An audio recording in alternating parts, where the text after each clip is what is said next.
Hello बच्चों। Hope आप लोग लाइफ में बहुत ज़्यादा एंजॉय कर रहे हो, मज़े कर रहे हो पढ़ाई के साथ साथ। आज इस वीडियो में हम लोग पढ़ेंगे, जानेंगे और समझेंगे क्लास 11 का पहला चैप्टर जिसका नाम होता है यूनिट एंड डायमेंशन। इसके पहले भी एक चैप्टर है जिसका नाम है फिजिकल वर्ल्ड। इसमें हम जानते हैं कि साइंस क्या होता है, हमारे चारों तरफ फिजिकल वर्ल्ड में जो भी चीज़ें एग्जिस्ट करती हैं, जो भी चीज़ें हमको दिखाई देती हैं, सुनाई देती हैं, महसूस करते हैं, या फिर इसके बियॉन्ड कुछ ऐसी भी चीज़ें होती हैं जो कुछ प्रिंसिपल्स और मैथमेटिकल्स रूल्स को फॉलो करती हैं, कुछ बेसिक लॉज के द्वारा ड्रिवन होती हैं। इन सभी चीज़ों की स्टडी को हम क्या बोलते हैं? फिजिक्स। तो बिना किसी देरी के शुरू करते हैं हम इंडेक्स से। सबसे पहली चीज़ हम लोग जानेंगे, पढ़ेंगे और समझेंगे यूनिट और डायमेंशन के बारे में। क्या होता है यूनिट, कौन कौन से यूनिट्स होते हैं, कन्वर्जन ऑफ यूनिट्स के बारे में पढ़ेंगे, प्रिंसिपल ऑफ होमोजेनिटी के बारे में पढ़ेंगे, जानेंगे एप्लीकेशन और लिमिटेशन ऑफ डायमेंशन एनालिसिस के बारे में जानेंगे, इरर और सिग्निफिकेंट फिगर्स क्या होते हैं उसके बारे में हम लोग पढ़ेंगे, और दो इंस्ट्रूमेंट जो हमारे सिलेबस में है, वर्नियर कैलिपर्स और स्क्रू गेज, उसके बारे में हम लोग समझेंगे, पढ़ेंगे। NCERT, JEE Main, NEET, AIIMS और जेईई एडवांस के इंपॉर्टेंट और कंसेप्चुअल क्वेश्चंस को हम लोग सॉल्व कर रहे होंगे। अगर मैं एक ग्लिम्स दिखाऊं इस कंटेंट का जो भी इस वीडियो में कवर करेंगे, तो आगे बढ़ते हैं। सबसे पहली चीज़ हम लोग यूनिट एंड डायमेंशन क्या होता है, कहाँ से इन वर्ड्स को डिराइव किया गया है, उसके बारे में समझेंगे। उसके बाद टाइम लाइन के बारे में हम लोग समझेंगे, टाइम लाइन कैसे फॉलो करते हैं, ताकि हम लोग हिस्ट्री ऑफ मेजरमेंट के बारे में समझ सकें कि कैसे हिस्ट्री, कैसे स्टेप बाय स्टेप चीज़ें आगे चल करके डेवलप होती गई। उसके बाद हम लोग समझेंगे फिजिकल क्वांटिटी की डेफिनेशंस के बारे में, क्या होती है फिजिकल क्वांटिटी। और क्योंकि बहुत ज़्यादा इंपॉर्टेंट है एग्जाम में भी, अगर यूनिट टेस्ट कोई भी होता है यूनिट और डायमेंशन से रिलेटेड, तो फिजिकल क्वांटिटी के जनरली क्वेश्चंस टीचर पूछ ही देते हैं कि what do you understand by और डिफाइन फिजिकल क्वांटिटी। इसके बाद हम लोग पढ़ेंगे एसआई यूनिट्स के बारे में, फंडामेंटल यूनिट्स के बारे में, वो क्या होते हैं एग्जैक्ट, उनकी डेफिनेशंस को हम लोग समझेंगे, हर एक डेफिनेशन को। इसके बाद हम लोग समझेंगे कि सप्लीमेंट्री यूनिट्स क्या होते हैं, डिराइव्ड क्वांटिटीज और डिराइव्ड यूनिट्स क्या होती हैं। उसके बाद हम लोग जानेंगे कि न्यू डेफिनेशंस जो है किलोग्राम का, वो 2019 में चेंज हो चुका है, इसलिए क्योंकि ये नया है इसलिए ज़्यादा इंपॉर्टेंट, तो इसके बारे में भी हम लोग समझेंगे, जानेंगे कैसे डिराइव किया गया न्यू डेफिनेशन ऑफ किलोग्राम। इसके बाद हम लोग एक ब्रीफ इंट्रो लेंगे कि स्केलर वेक्टर टेंसर क्वांटिटी क्या होते हैं, और डिटेल में हम लोग स्केलर वेक्टर टेंसर क्वांटिटीज को हम लोग समझेंगे इसके एक सेपरेट चैप्टर में जिसका नाम होता है स्केलर वेक्टर क्वांटिटी।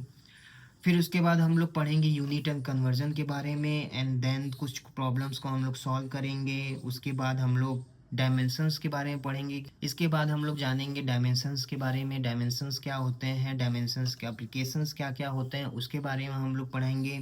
और इसके बाद डायमेंशंस की हेल्प के कैसे हम लोग अननोन क्वांटिटी के डायमेंशंस को डिराइव कैसे करते हैं उसके बारे में जानेंगे, किसी भी इक्वेशन को, किसी फार्मूला को कैसे डिराइव करते हैं। और उसके बाद हम लोग समझेंगे कि कैसे डायमेंशंस की हेल्प से हम लोग सिंपल पेंडुलम के टाइम पीरियड का फॉर्मूला डिराइव करते हैं, स्प्रिंग मास सिस्टम के टाइम पीरियड का फॉर्मूला कैसे डिराइव करते हैं। ये दोनों फार्मूला अगर आपके एग्जाम में या फिर आपके स्कूल में यूनिट टेस्ट होने वाला है, तो डेफिनेटली ये क्वेश्चन 4 नंबर का डेरिवेशन में 100% या 99% पॉसिबल है कि ये डेरिवेशन आते ही आते हैं कि derive the formula of time period for simple pendulum और स्प्रिंग मास सिस्टम। इसके बाद हम लोग समझेंगे लिमिटेशन ऑफ डायमेंशनल एनालिसिस, और इसके बाद हम लोग जानेंगे, पढ़ेंगे सिग्निफिकेंट फिगर और इरर्स के बारे में। उसके बाद हम लोग दो दो इंस्ट्रूमेंट हमारे सिलेबस में है, वर्नियर कैलिपर्स और स्क्रू गेज, उसके बारे में हम लोग पढ़ेंगे। And then we will solve different PYQs of different competitive examination से, for example NEET, JEE Main, JEE Advance, सारे क्वेश्चन को सॉल्व करते हुए इस चैप्टर को फुली हम लोग कंप्लीट कर रहे होंगे। और इसके बाद हम लोग फुली कॉन्फिडेंट रहेंगे कि इसके आने वाले जितने भी क्वेश्चन है किसी भी टाइप के, वो हम सॉल्व कर पा रहे होंगे। तो स्टार्ट करते हैं हम लोग यूनिट और मेजरमेंट से। तो यूनिट को हिंदी में बोला जाता है इकाई, और मेजरमेंट का हिंदी में मतलब होता है माप, यानी मापना। यूनिट जो वर्ड है इसको लिया गया लैटिन वर्ड यूनिटस से, जिसका मतलब होता है वन। और मेजरमेंट को लिया गया लैटिन वर्ड मेंसूरा से, जिसका मतलब होता है टू मेजर, यानी कि मापना। तो यहाँ समझ में आ गया कि यूनिट और मेजरमेंट जो वर्ड है वो कहाँ से डिराइव किए गए हैं, यूनिटस और मेंसूरा लैटिन वर्ड से। आगे समझते हैं हम लोग टाइमलाइन एडी और बीसी के बारे में, ताकि हम लोग हिस्ट्री ऑफ मेजरमेंट को अच्छी तरीके से समझ पाए। तो सबसे पहले हम मानते हैं कि जो इस टाइमलाइन में जो बर्थ हुआ था जीसस क्राइस्ट को, इसको हम लोग एज्यूम करते हैं वो 0 ईयर्स है। ओके।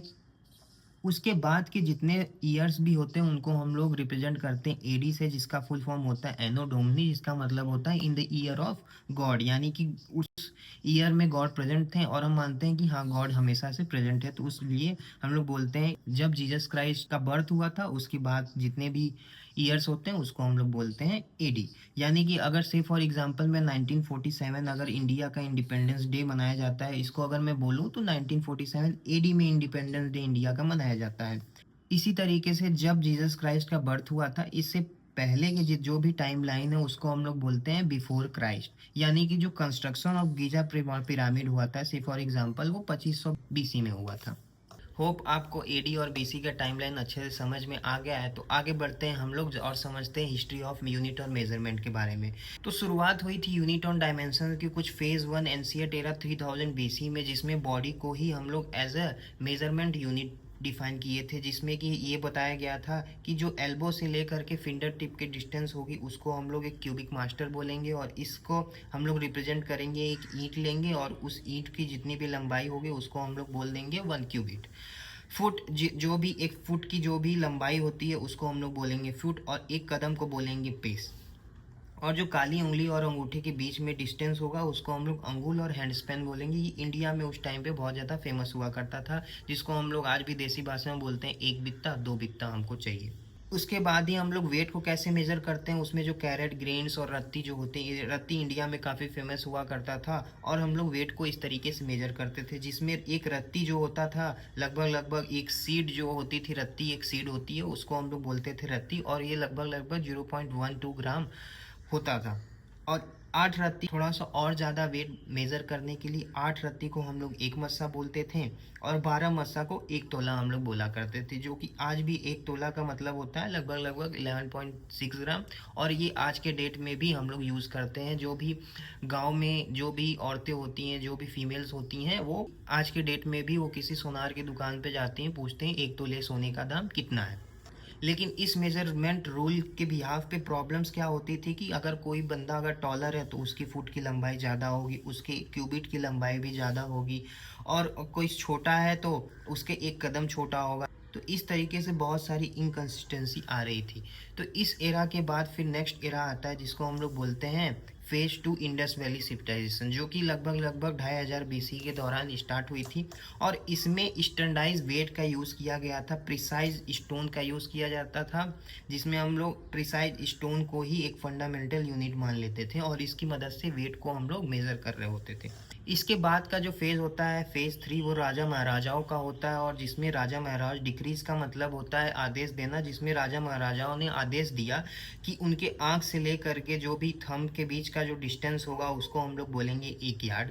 और जो ये तीन तीन गेहूं के ऐसे जो ऊपर वाले पंखुड़ी होते हैं उनको अगर हम साइड बाय साइड ऐसे लगा दें उसको हम लोग बोलेंगे 1 इंच। लेकिन इसमें प्रॉब्लम ये थी कि इन डेफिनेशन में जो राजा महाराजा देते थे कि हर एक देश में ये वैलिड नहीं थे, कि हर एक देश का राजा अलग, उसके पर्सपेक्टिव उसकी चीज़ें अलग। तो ऐसे करते करते क्योंकि हर एक राजा ने अपनी अपनी डेफिनेशन अपनी अपनी यूनिट बना दी, तो इस तरीके से लगभग 2,50,000 से भी ज़्यादा यूनिट हो गए थे। और इसके वजह से जो आपसी ट्रेड था, जो भी लेन देन करने का तरीका था, उसमें बहुत ज़्यादा कियोस मच गया, यानी बहुत ज़्यादा अफरा तफरी हो गई थी और कोई भी चीज़ अच्छे से पॉसिबल नहीं थी। इसके बाद क्या हुआ, इस अफरा तफरी के बाद जब भी कोई भी अफरा तफरी होती है तो इसके बाद आता है रिवॉल्यूशन।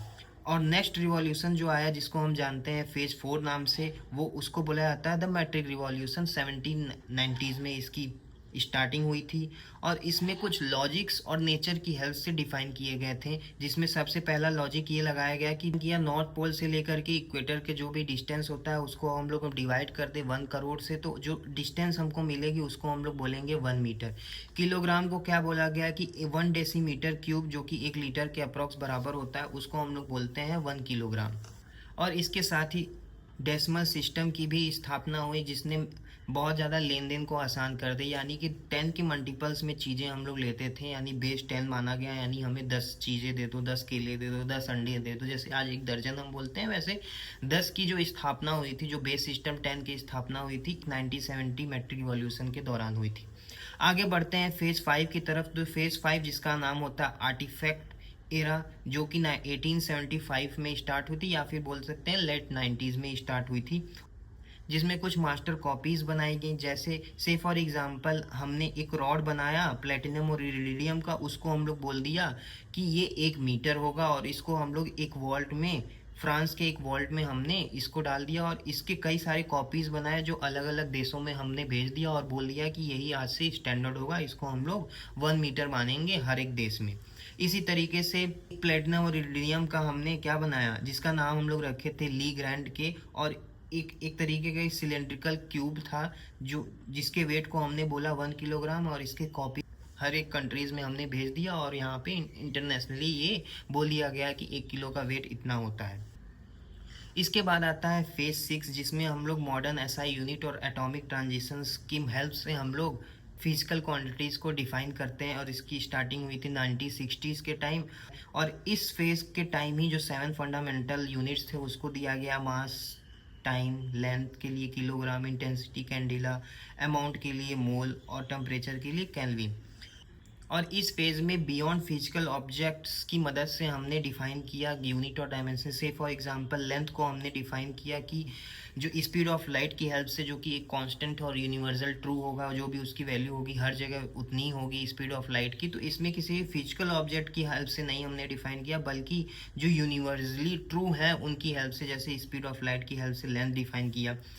इसके बाद आता है फेज 7, जिसमें हम किलोग्राम को क्वांटम फिजिक्स की मदद से 2019 में हम लोग रीडिफाइन करते हैं, जिसमें हम लोग किम्बल बैलेंस की हेल्प लेते हैं और उसकी हेल्प से 1 किलोग्राम की वैल्यू डिफाइन करते हैं। और फेज 7 के बाद जो भी हमको फंडामेंटल यूनिट्स मिली वो प्रिसाइज थी, अनचेंजेस थी और यूनिवर्सली ट्रू थी। आगे बढ़ते हैं और समझते हैं उन सभी फंडामेंटल यूनिट्स को जो आज के डेट में यूज़ की जाती है इंटरनेशनली। उससे पहले हम लोग समझ लेते हैं कि फिजिकल क्वांटिटीज़ क्या होती हैं। कि सपोज़ आपकी मम्मी ने आपको बाज़ार मार्केट में भेजा कि बेटा दूध लेकर के आओ, आलू लेकर के आओ, प्याज लेकर के आओ और कपड़ा लेते आओ। तो फिर आप मार्केट में गए, मार्केट में आपने सोचा कि अच्छा मम्मी ने तो बोला ये सारी चीज़ें ले आने के लिए, लेकिन कितनी लानी है ये तो बताया नहीं। फिर आप वापस घर पे गए, मम्मी से पूछा, मम्मी ने बोला कि 2 किलो बेटा आलू ले आना, 2 लीटर आप दूध ले आना, और 5 मीटर कपड़ा ले आना। तो आप जब मार्केट जा रहे थे उस समय आपके दिमाग में आया कि मम्मी से जब मैंने ये क्वेश्चन पूछा तो मम्मी ने मुझे क्या जवाब दिया। तो उन्होंने बोला कि 2 किलो आलू लाना, 2 किलो बोला उन्होंने। तो ये 2 किलो है क्या एग्जैक्टली? तो ये 2 किलो है, यानी कि इसको अगर हम तोड़ें तो हमारे पास आता है 2 और आता है किलो। तो यानी 2 एक न्यूमेरिक वैल्यू और केजी एक, जिसको हम बोलते हैं यूनिट। तो कोई भी फिजिकल क्वांटिटी अगर डिफाइन की जाए तो हम कह सकते हैं उसके पास होती है एक न्यूमेरिकल वैल्यू और एक यूनिट। जैसे कि हमारे आलू में थी कि 2 एक न्यूमेरिकल वैल्यू था और केजी एक यूनिट था। इसी तरीके से अगर से फॉर एग्जांपल हम 2 लीटर दूध की बात करें तो आप सोचोगे कि ठीक है, एक फिजिकल क्वांटिटी मम्मी ने बाई करने को तो बोला, मुझे खरीद के लाने को बोला, लेकिन ये है क्या एग्जैक्टली? इसको अगर डिफाइन किया जाए तो कैसे डिफाइन कर सकते हैं? तो 2 लीटर दूध में 2 हमारा क्या हो गया, एक न्यूमेरिकल वैल्यू, और लीटर क्या हो गया, एक यूनिट। तो हम इस तरीके से कह सकते हैं कि फिजिकल क्वांटिटी जो होती है उसके पास होता है एक न्यूमेरिक वैल्यू और एक यूनिट। तो इस दुनिया में, इस पूरी यूनिवर्सिटी में ऐसी जो भी क्वांटिटीज़ होंगी जिसके पास एक न्यूमेरिक वैल्यू होगी और उसके साथ जुड़ी हुई एक यूनिट होगी, उन सभी को हम लोग बोलेंगे क्या, physical quantity.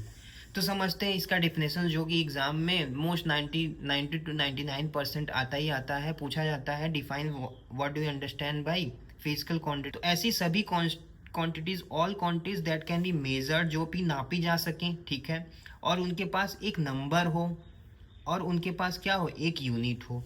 For example 2 kilo, जिसमें 2 क्या है, एक न्यूमेरिकल नंबर है, और एक केजी क्या है, एक यूनिट है। 1 litre, 5 metre ETC।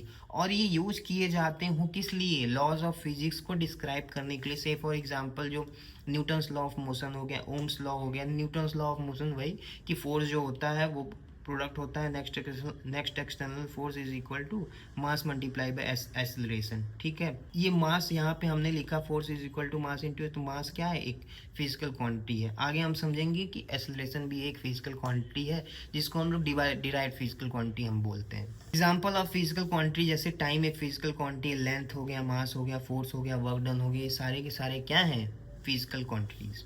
In earlier time, पहले के समय में scientist of different countries, scientist जो थे डिफरेंट डिफरेंट कंट्रीज के, वो different different system of units को यूज़ किया करते थे नापने के लिए।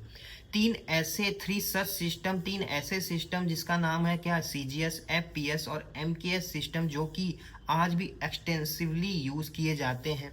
और इनके बेस यूनिट जो लेंथ और मास और टाइम, इन सिस्टम्स में लेंथ का यूनिट क्या है, मास का यूनिट क्या है और टाइम का यूनिट क्या है, वो हम लोग आगे देखेंगे।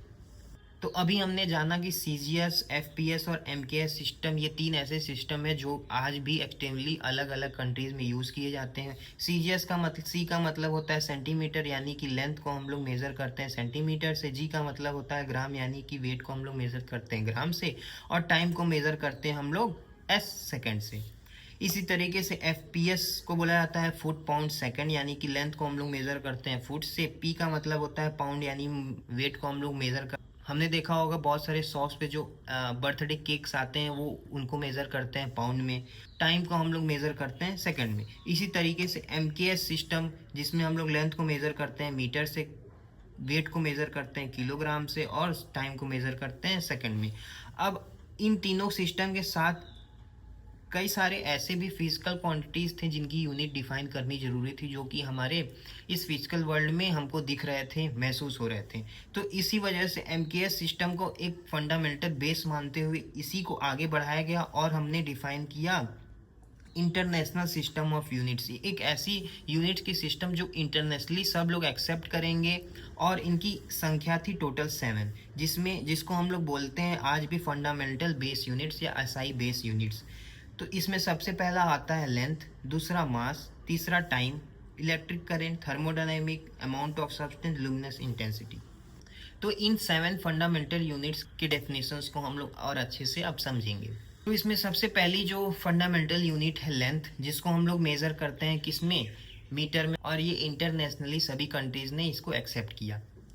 तो समझते हैं 1 मीटर क्या होता है। 1 metre is the length travel of the part travel by light in vacuum during time interval इतना सेकेंड। क्या मतलब हुआ इसका, हम जानते हैं कि speed is equal to distance upon time, यानी कि अगर हमको डिस्टेंस यानी कि लेंथ अगर मेजर करनी हो तो स्पीड और टाइम को अगर मल्टीप्लाई कर दें तो हमको लेंथ पता चल जाएगी, राइट। तो स्पीड यानी कि जो लाइट की स्पीड होती है 3 × 10⁸ मीटर पर सेकेंड। और टाइम मतलब कि इतने टाइम में जो भी लाइट जितनी इसी स्पीड से जितना डिस्टेंस ट्रेवल करी, उस डिस्टेंस को हम लोग बोलेंगे क्या, 1 मीटर।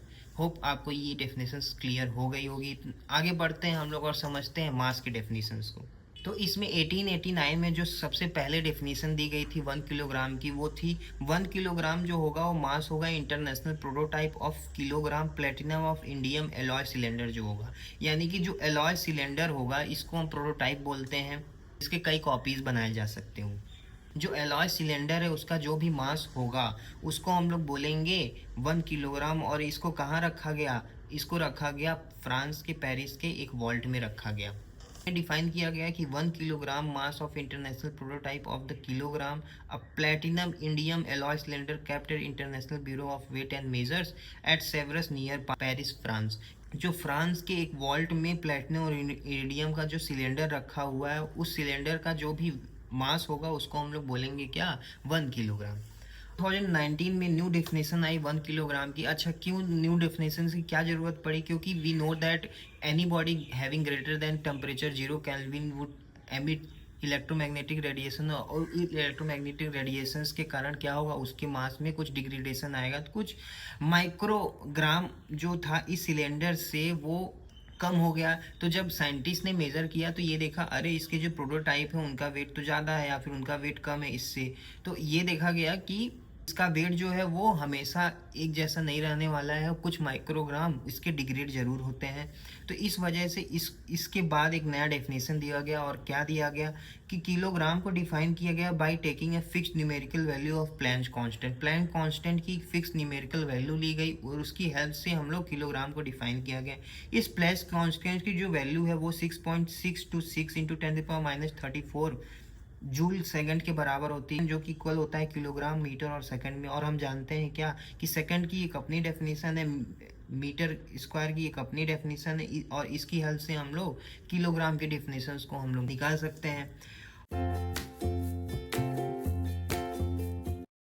आगे बढ़ते हैं और समझते हैं न्यू डेफिनेशन ऑफ किलोग्राम। ये इंपॉर्टेंट इस वजह से भी है क्योंकि 6 to 7 ईयर्स पहले ही किलोग्राम की न्यू डेफिनेशंस को लाया गया। और से फॉर एग्जांपल ऐसे एमसीक्यू क्वेश्चंस बन सकते हैं जेई और नीट में, to define new definition of kilogram which of the following balance is use. तो पहला ऑप्शन में हो सकता है स्प्रिंग बैलेंस, हो ऑप्शन में हो सकता है तराजू वाला बैलेंस, तीसरे ऑप्शन में हो सकता है किम्बल बैलेंस ऑप्शन, हो fourth option none of this. तो आप थर्ड ऑप्शन में किम्बल बैलेंस टिक करके आ जाओगे। तो let's understand new definition of kilogram. तो अगर हम मास के थ्योरेटिकल रिप्रेजेंटेशन की बात करें तो हम जानते हैं कि मास और एनर्जी दोनों एक साथ चलती हैं, यानी कि मास can be converted into energy and energy can be converted into mass. जैसे फॉर एग्जांपल कोई भी बॉम्ब है तो वो उसके अंदर एक मास होता है, वो विस्फोट होता है, वो ब्लास्ट होता है, तो एनर्जी रिलीज होती है, यानी कि वो मास ही एक तरीके से कन्वर्ट हो गया एनर्जी में। इसी तरीके से energy can be also converted into mass, यानी कि अगर मास है तो कंटेन करता होगा एनर्जी, और वो एनर्जी है जाहिर सी बात है कुछ रेडिएशंस के रूप में निकलेगी या फिर फोटॉन्स के रूप में होती है। तो फोटॉन्स और कुछ नहीं, जो एनर्जी के पैकेट्स होते हैं उनको हम फोटॉन्स बोलते हैं। So here I have written m is equal to h f upon c square. तो एग्जैक्टली ये क्या है? तो हम जानते हैं अकॉर्डिंग टू आइंस्टीन जो एनर्जी होता है वो बराबर होता है एम सी स्क्वायर से, जहाँ m क्या है मास है और c क्या है स्पीड ऑफ लाइट है। इसी तरीके से क्वांटम फिजिक्स में जो एनर्जी को हम डिफाइन करते हैं h इंटू म्यू से, जहाँ म्यू क्या है फ्रीक्वेंसी है और h क्या है प्लैंक कांस्टेंट है।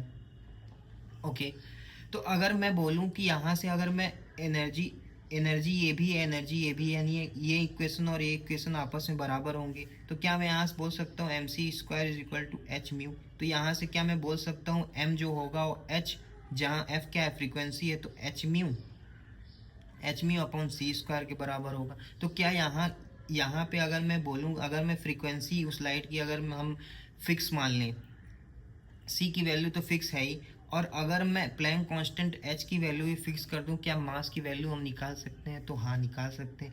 क्या इस इक्वेशन में जो कि हमको मास की वैल्यू दे रही है, क्या यहाँ पे हम किसी प्लेटिनम और इरिडियम की हमको आवश्यकता पड़ रही है किसी प्रोटोटाइप को रखने की किसी वॉल्ट में? नहीं, यानी कि ये यूनिवर्सली ट्रू है और यहाँ पे किसी भी फिजिकल बॉडी की ज़रूरत नहीं पड़ रही है मास को डिफाइन करने के लिए। यहाँ पे मास जो है वो यूनिवर्सल ट्रूथ है एक तरीके से।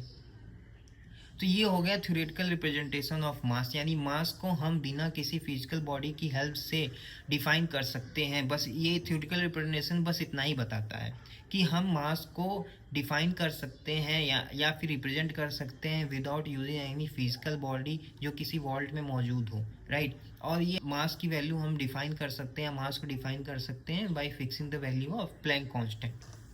जैसे पाई हमारे पास एक कांस्टेंट है, जी की वैल्यू भी हमारे पास एक कांस्टेंट वैल्यू है, राइट।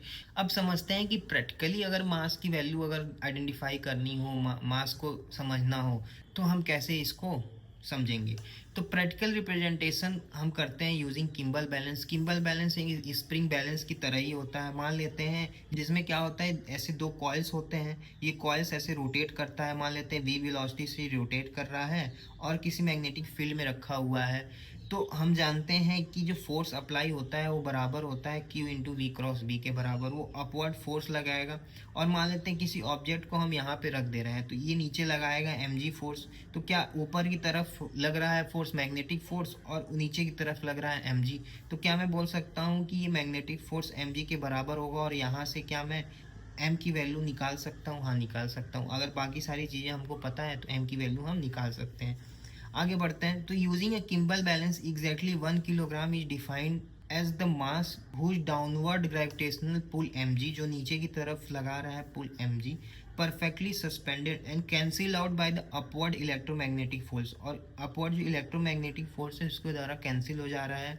जो अपवर्ड फोर्स जो जनरेट होता है यूजिंग ए प्रिसाइज इलेक्ट्रिक करंट, और वो अपवर्ड फ्लो किसकी हेल्प से जनरेट होता है? क्योंकि इलेक्ट्रिक करंट हम लोग फ्लो कराते हैं जिसकी वजह से ये फोर्स डेवलप होता है, और ये फोर्स यानी कि डेवलप होता है इलेक्ट्रिक करंट बहाने से, और उस इलेक्ट्रिक करंट की जो वैल्यू हम लोग निकालते हैं वो डिटरमाइन करते हैं जोसेफ और क्वांटम हॉल इफेक्ट के, और इस करंट की वैल्यू हम निकालते हैं by fixing the value of Planck constant. Planck constant की मदद से हम इलेक्ट्रिक करंट निकालते हैं। उस अमाउंट ऑफ इलेक्ट्रिक करंट को जो हम लोग फ्लो कराते हैं उस कॉइल में, तो उसकी वजह से एक इलेक्ट्रोमैग्नेटिक फोर्स जनरेट होता है। उस इलेक्ट्रोमैग्नेटिक फोर्स जनरेट होने की वजह से वो कैंसिल आउट करता है mg वाले वेट को। वहाँ से हम लोग इक्वेशन को बराबर करते हुए mg मास की वैल्यू निकाल सकते हैं। क्योंकि ये बहुत ज़्यादा हमारे सिलेबस में है नहीं, तो एक ओवरव्यू हमें बस पता होना चाहिए कि हाँ न्यू डेफिनेशंस को कैसे बनाया गया है। हालांकि जब हम लोग मैग्नेटिज्म और करंट इलेक्ट्रिसिटी पढ़ेंगे तो क्वांटम हॉल इफेक्ट और जोसेफ इफेक्ट के बारे में और डिटेल में समझेंगे, और इस चीज़ को हम फर्दर और ज़्यादा डिटेल में एग्जैक्ट हम उन इक्वेशंस को देख रहे होंगे, उन इक्वेशन को डिराइव कर रहे होंगे जिनकी हेल्प से ये मास को यहाँ पे डिफाइन किया गया है। आगे बढ़ते हैं और समझते हैं अपने थर्ड फंडामेंटल यूनिट सेकंड को। तो 1 सेकंड क्या होता है? 1 second is the time it takes for 919 crore oscillations of the microwave radiation produced by transition between two hyperfine energy levels or very close energy levels between the nuclear interaction between nuclear cesium atom। तो क्या मतलब है इसका? तो समझते हैं, मान लेते हैं एक सीजियम एटम है, ठीक है, उसका एक न्यूक्लियस है, ये उसका एक इलेक्ट्रॉन है, ओके। इस इलेक्ट्रॉन और न्यूक्लियस के बीच में कुछ इंटरेक्शन होगा। इस इंटरेक्शन के कारण जो एनर्जी होता है उसको हम लोग बोलते हैं पोटेंशियल इंटरेक्शन पोटेंशियल एनर्जी। और उस इंटरेक्शन पोटेंशियल एनर्जी के कारण क्या होगा, ये पूरा एटम जो होता है अपने एक्साइटेड स्टेट पे चला जाएगा, ओके।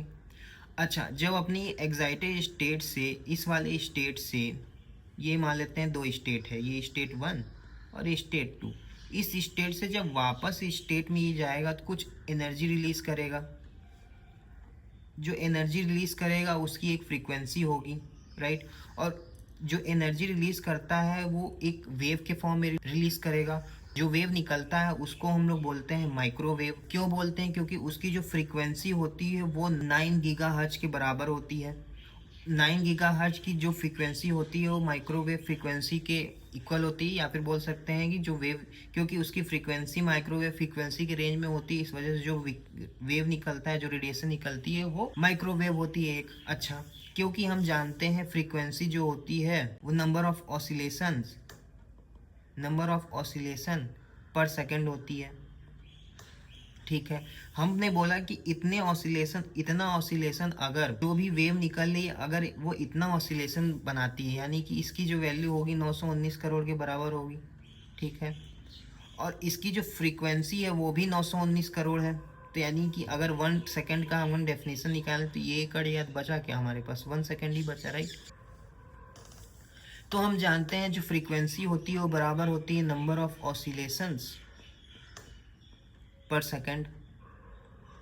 यानी कि यहाँ से हम डिफाइन करें 1 सेकंड को, तो अगर हमको कोई भी वेव अगर x नंबर ऑफ ऑसिलेशंस बना रहा है और उसकी फ्रीक्वेंसी f है, तो हम लोग वहाँ से 1 सेकंड की वैल्यू निकाल सकते हैं।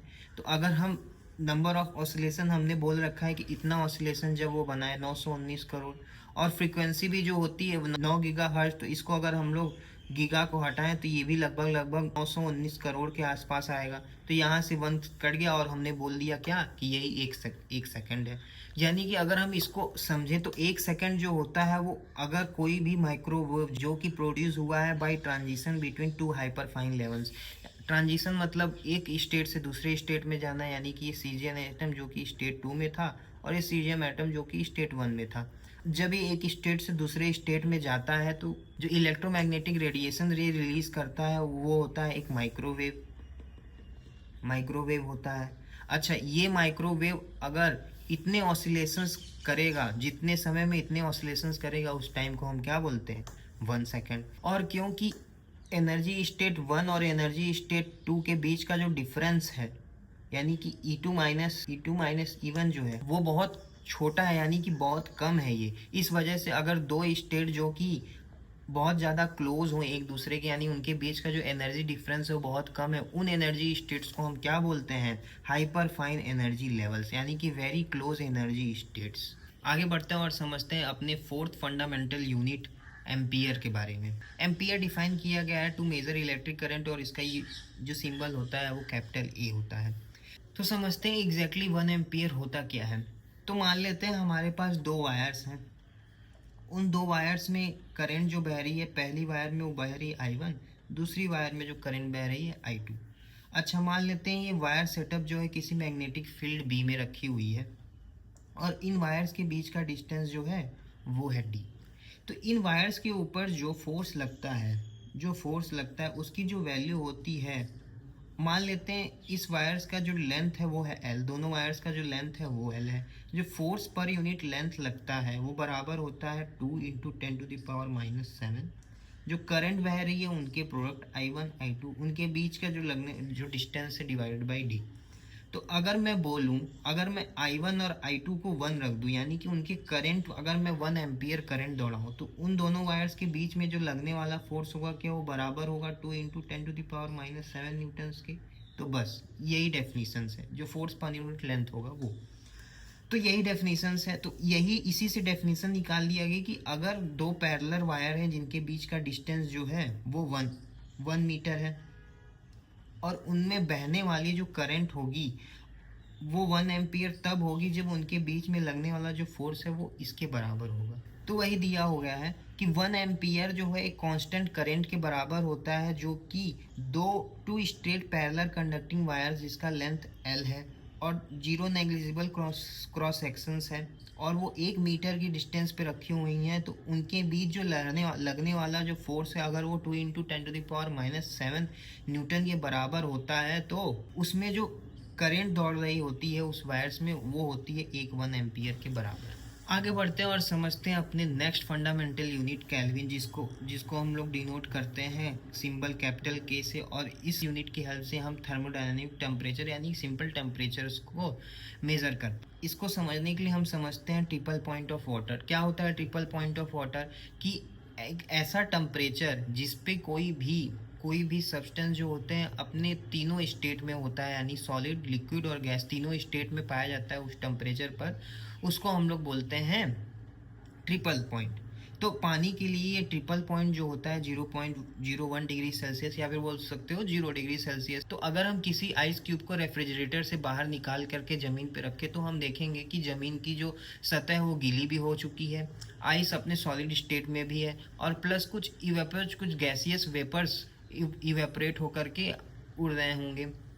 तो हम कह सकते हैं क्या कि जो आइस क्यूब है यानी कि जो पानी है उसका ट्रिपल पॉइंट 0 डिग्री सेल्सियस पे वो अपने तीनों स्टेट में एग्जिस्ट करता है, सॉलिड, लिक्विड, गैस। तो यस, तो 0 डिग्री सेल्सियस या फिर एग्जैक्ट हम 0.01 डिग्री सेल्सियस जो होती है जो वाटर की, उसका जो वाटर का वो ट्रिपल पॉइंट होता है, यानी कि वाटर अपने तीनों स्टेट में एग्जिस्ट करता है। तो हम जानते हैं 0 डिग्री सेल्सियस जो होती है, 0 डिग्री सेल्सियस बराबर होता है 273.15 केल्विन की एग्जैक्टली।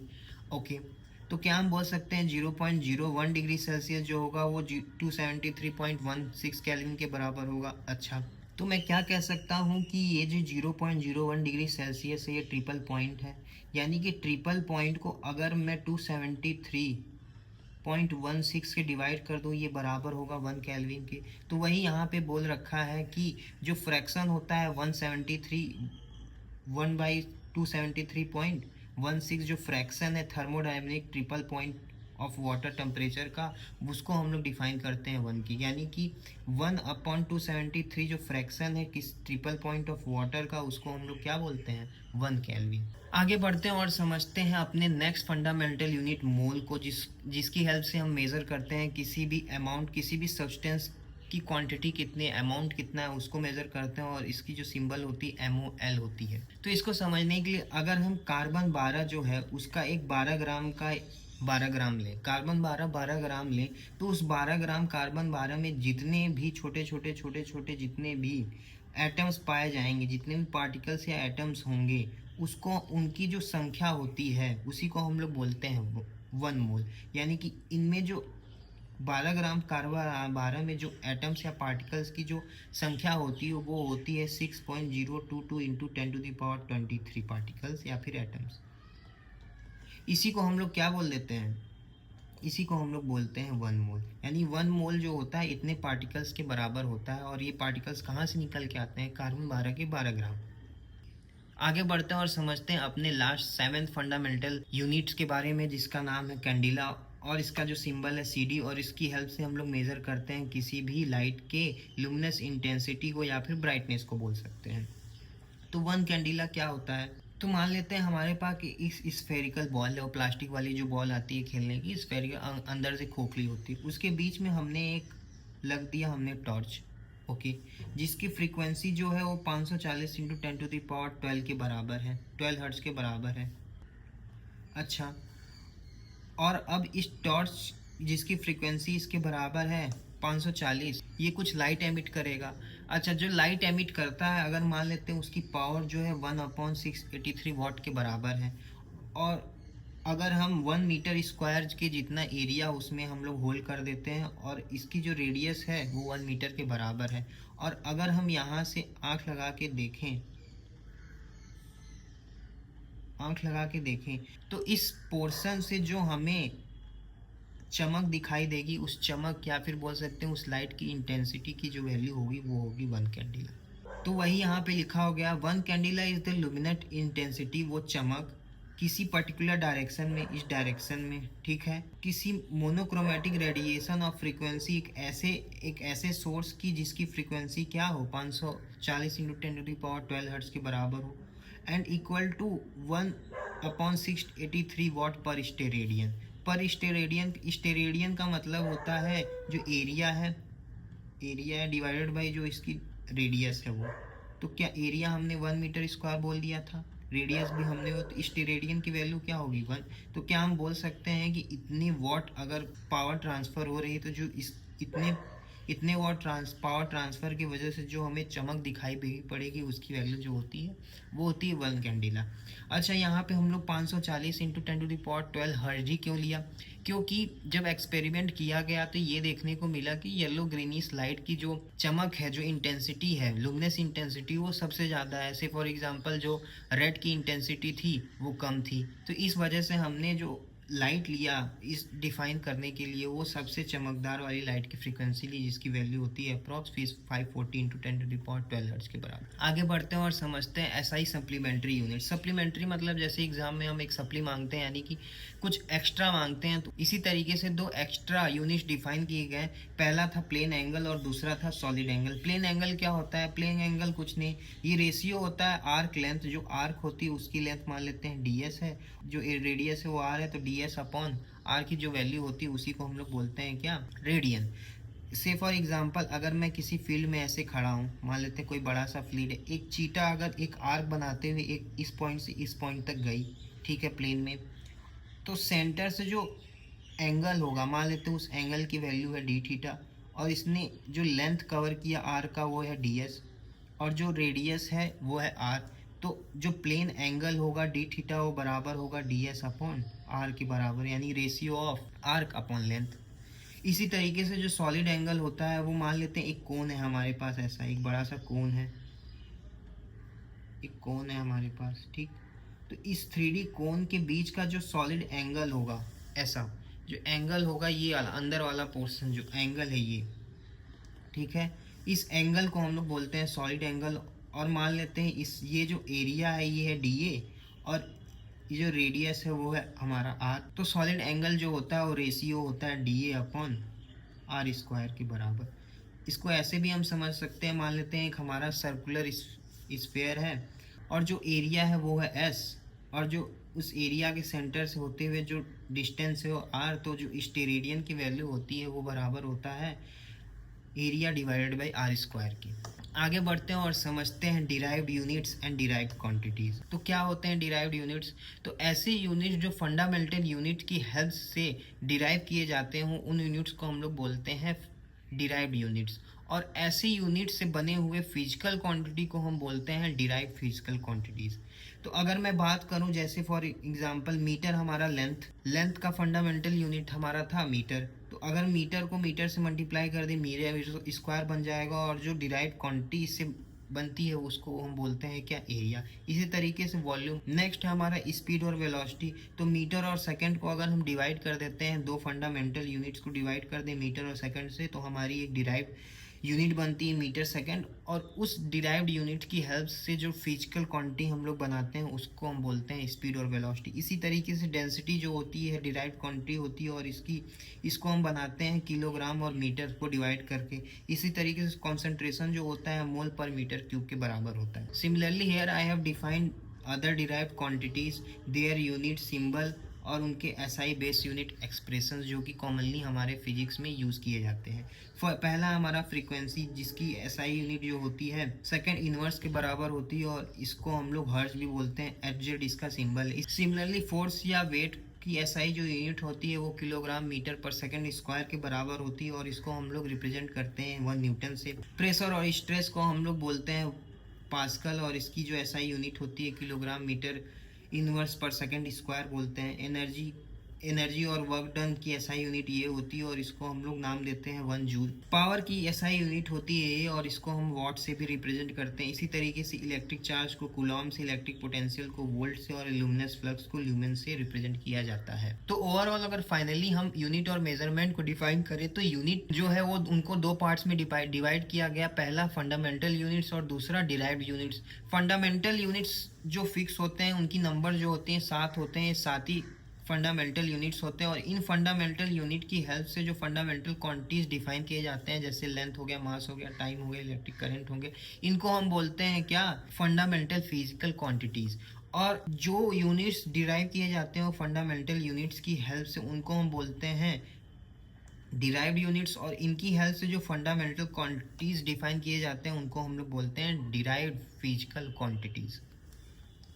तो यहाँ पे क्वेश्चन आता है कि क्या प्लेन एंगल और सॉलिड एंगल भी एक डिराइव्ड क्वांटिटी है या फंडामेंटल क्वांटिटी है। तो मैंने जैसे पहले ही स्टार्टिंग में बताया था, फंडामेंटल जो यूनिट्स हैं या फंडामेंटल क्वांटिटीज़ हैं वो 7 ही हैं, और वो 7 ये फिक्स हैं। तो यानी इसके अलावा जितने भी यूनिवर्स में फिजिकल क्वांटिटीज या यूनिट्स हैं वो सारे के सारे क्या हैं, हमारे डिराइव्ड यूनिट्स के अंडर आते हैं। यानी कि प्लेन एंगल और सॉलिड एंगल भी एक डिराइव्ड यूनिट है। जैसे कि यहाँ से हम देख सकते हैं कि जो सॉलिड एंगल है उसको एरिया और रेडियस डिवाइड करके बनाया जा रहा है, तो एक तरीके से उसको डिराइव किया जा रहा है फंडामेंटल यूनिट्स की मदद से। तो इस वजह से सॉलिड एंगल और प्लेन एंगल भी एक डिराइव्ड यूनिट्स है।